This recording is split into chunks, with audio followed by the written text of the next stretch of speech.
Welcome to Equip, Build, and Mature. Hope you're having a great day. As I normally do on Saturdays, we do an overview of one of the books of the Bible.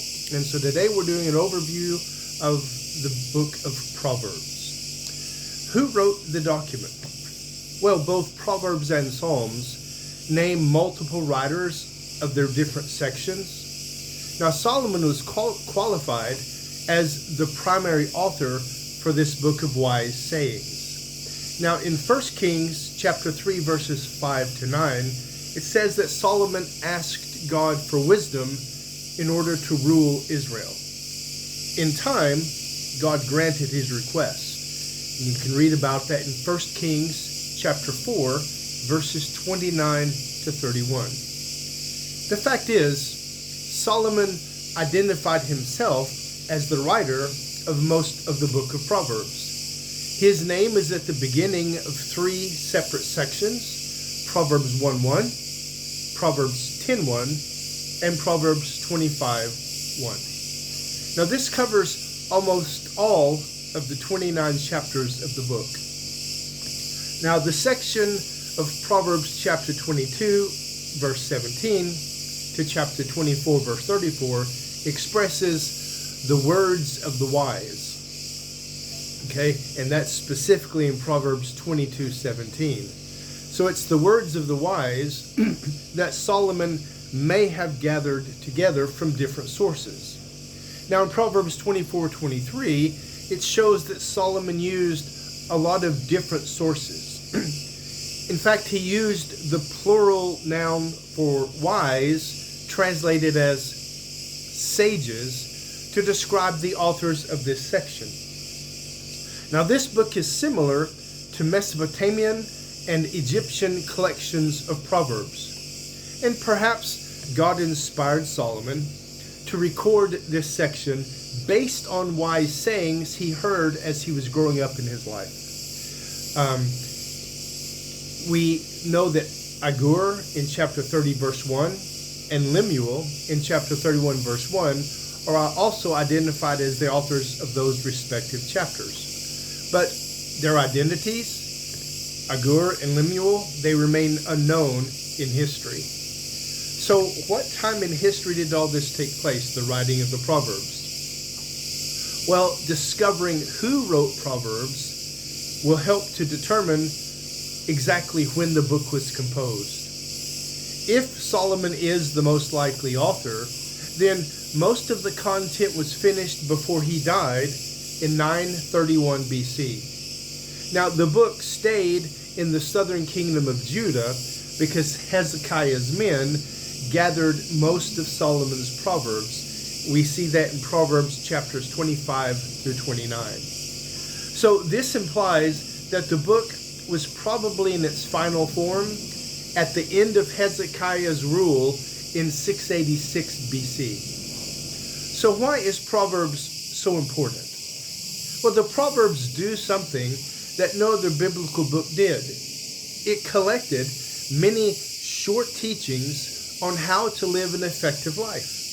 Now, other books express deep theological truths, long narratives of triumph and failure, or prophetic preaching to disobedient people.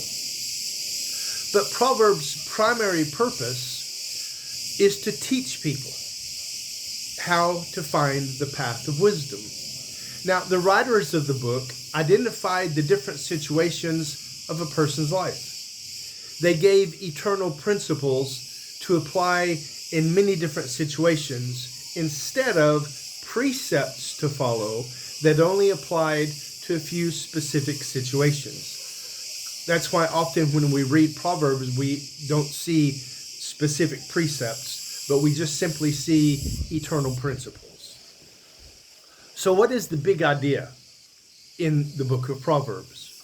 Well, Proverbs clearly states its theme in Proverbs chapter 1 and verse 7. And it's written, "The fear of the Lord is the beginning of knowledge." The fear of the Lord is what enables us to see God with the respect that he deserves. The fear of the Lord moves us to live in the context of what we know about God and what we know of God. The fear of the Lord causes us to see Him as the greatest treasure we could even imagine. The fear of the Lord is why, with humble trust, we depend on God. Now, Proverbs teaches that only if we have these attitudes towards God will we truly discover His real knowledge and His real wisdom. That's in chapter 9 and verse 10. So Proverbs teaches us how it should be, okay, the ideal. Psalms, on the other hand, reveals our response to how it is. So Proverbs talks about should be, Psalms talks about how it is.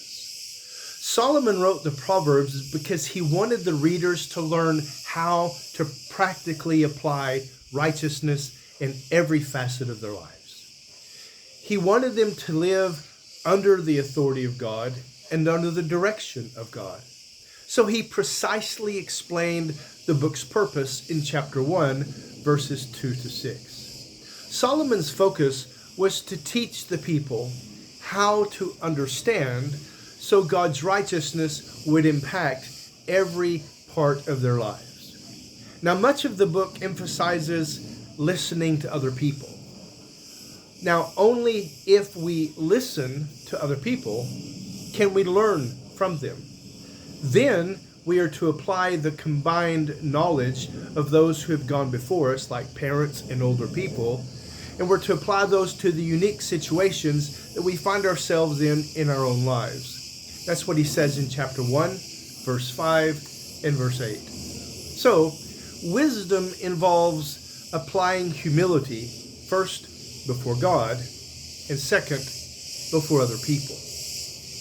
If we choose to be fools and speak thoughtlessly instead of listening so that we can learn from others, the Proverbs also deal with that in Proverbs 12, verse 15, and Proverbs chapter 13, verse 3. So how does this book, how do the Proverbs apply to our lives today? Well, here's a simple way to do it. Read it and live it. Proverbs contains some of the most relevant bits of truth in all Scripture. Now, most of the Proverbs are brief statements filled with great imagery from the real world. This writing style enables us to clearly see how any specific proverb could be applied to any number of daily situations that we face, from getting out of bed in the morning to building a strong foundation in all of our relationships. Proverbs reminds us that God is concerned with the big, earth-shattering events of life, but He's also concerned about the ordinary, unseen moments in our lives. Do you follow God, even when it seems to be in the small circumstances? I encourage you, as you read Proverbs, as you understand God's message through the book of Proverbs, allow God, through the Proverbs, to help you refocus your attention on all the hidden moments of your life that God has been working through. Guys, I hope you have a great day. Thanks for taking time to listening, and I hope that we can all continue to follow the wisdom of God in a very unwise world. Take care.